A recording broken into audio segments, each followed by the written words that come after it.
नारी तुम स्वतंत्र हो, जीवन की छाया हो, तुम एक मोह भरी माया हो, हर पल जो साथ रहे प्रेम शक्ति की साया हो।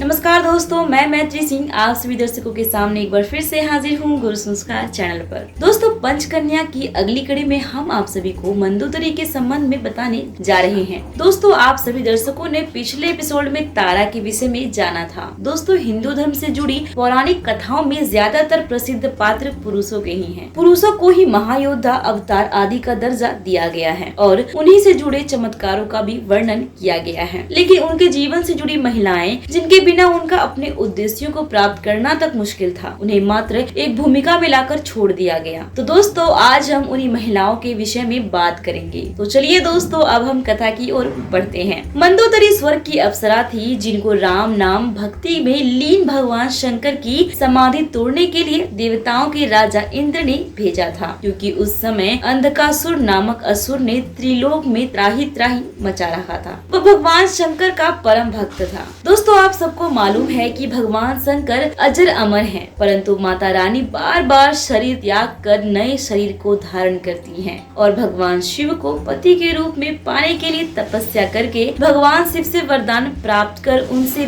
विवाह करती हैं। एक समय की बात है, माता गौरा देवी ललिता के रूप में शिव जी की अर्धांगिनी थी, जब अप्सरा अपना नृत्य गायन करके कैलाश पर भोलेनाथ की तपस्या भंग करने की कोशिश कर रही थी। तो उस समय माता ललिता स्वयं जंगल में ओम नमः शिवाय का जाप कर रही थी। उसे जाप करते करते वर्ष बीत चुके थे। मृदंग और घुंघरू की आवाज पति को नहीं सुनाई पड़ी, परंतु पत्नी के कानों तक आ गई, जिससे माता की तपस्या खंडित हो गई, जिससे माता काफी क्रोधित हो गई और वह कैलाश पर वापस आई। तो देखा कि वे देवलोक की अप्सरा भगवान शिव की तपस्या को खंडित करने के लिए भगवान शिव के सामने नृत्य कर रही हैं। यह देखकर माता और क्रोधित हो गई और क्रोध में आकर उन अप्सराओं को हमेशा के लिए स्वर्ग से निष्कासित होकर एक को मेंढक की हो जाने का श्राप दे दिया तथा बोली, जिस प्रकार तुमने सौंग किए हैं, इससे तेरा पति राक्षस होगा। माता के श्राप का काट सिर्फ माता के पास ही है। यह सुनकर वह अप्सरा माता से क्षमा याचना करने लगी और अपनी मजबूरी की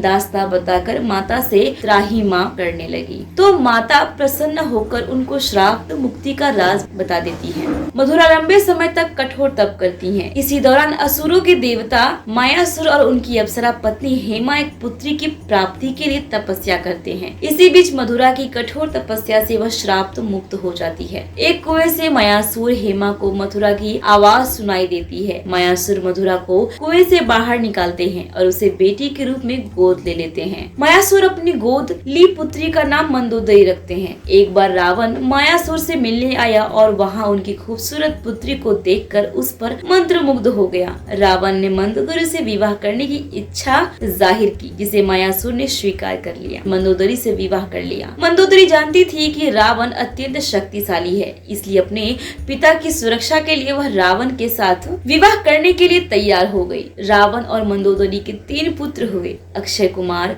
मेघनाद और अतिकाय। रावण बहुत अहंकारी था। मंदोदरी जानती थी कि जिस मार्ग पर वह चल रहा है, उस मार्ग पर शिवाय विनाश के कुछ हासिल नहीं होगा। मंदोदरी रावण की सभी बुराइयां जानती थी, लेकिन फिर रावण के लिए उसका प्रेम अटूट था। वह रावण को बार बार समझाती थी कि सीता को पुनः श्री राम को सम्मान लौटा दे, इसी में सभी का कल्याण है। रावण अहंकार की वजह से मंदोदरी की बातें नहीं मानता था। मंदोदरी धर्म जानती थी, इसलिए वह रावण को बचाने की कोशिश करती रही। मंदोदरी रावण के उस श्राप के विषय में जानती थी, जिसके अनुसार भगवान राम के हाथ से ही रावण का अंत होना था। लेकिन जब राम रावण युद्ध हुआ, तब एक अच्छी पत्नी की तरह उसने अपने पति का साथ दिया और समर्पित स्त्री की पहचान करते हुए रावण के जीवित लौट आने की कामना के साथ उसे रणभूमि के लिए विदा किया। और अंत भी यही हुआ कि श्री राम के हाथों रावण का वध हो गया। रावण की मृत्यु के बाद राक्षस कुल की परंपरा के अनुसार मंदोदरी ने विभीषण से विवाह किया था। मंदोदरी बेहद खूबसूरत थी, साथ ही वह आदि दानव थी। भगवान शिव के वरदान के कारण ही मंदोदरी का विवाह रावण से हुआ था। मंदोदरी ने भगवान शंकर से वरदान मांगा था कि उनका पति धरती पर सबसे विद्वान और शक्तिशाली हो। मंदोदरी के इसी सारे